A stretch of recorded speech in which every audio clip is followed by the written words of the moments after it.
Retired അധ്യാപകനും പത്രപ്രവർത്തകനും സാംസ്കാരിക പ്രവർത്തകനുമായ കാവുങ്കൽ നാരായണൻ മാസ്റ്ററുടെ നിര്യാണത്തിൽ മാധവം കലാ സാംസ്കാരിക നവമാധ്യമ കൂട്ടായ്മ കാഞ്ഞങ്ങാട്ട് അനുശോചന യോഗം നടത്തി. പ്രശസ്ത നേത്രരോഗ വിദഗ്ധ ഡോക്ടർ ത്രേസ്യാമ്മ ജോസ് അനുശോചന പ്രഭാഷണം നടത്തി.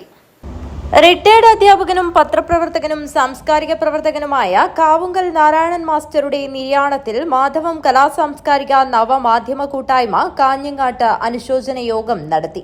പ്രശസ്ത നേത്രരോഗ വിദഗ്ധ ഡോക്ടർ ത്രേസ്യാമ്മ ജോസ് അനുശോചന പ്രഭാഷണം നടത്തി.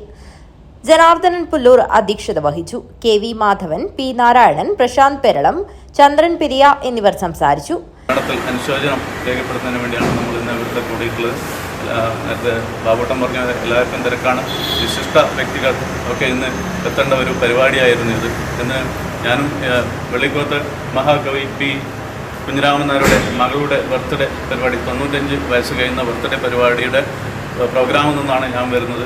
അവിടെ തന്നെ അംബികാസുധൻ മാങ്ങാട്, അതുപോലെ തന്നെ നാലാപ്പാടം പത്മനാഭനൊക്കെ ഈ സ്റ്റേജിൽ വരേണ്ടതായിരുന്നു. ആ പ്രോഗ്രാം അവിടെ ഉള്ളതുകൊണ്ടാണ് നമ്മൾ ഇന്ന് കുറച്ച് വൈകിയാണെങ്കിൽ നമ്മളിവിടെ കൂടുന്നത്. അത് പെട്ടെന്ന് തീരുമാനിച്ചൊരു പരിപാടിയായിരുന്നു. സെക്രട്ടറി ബാബു കുന്നത്ത് സ്വാഗതവും ഖജാൻജി ശശി ഹരിശ്രീ നന്ദിയും പറഞ്ഞു. News bureau, Kanhangad.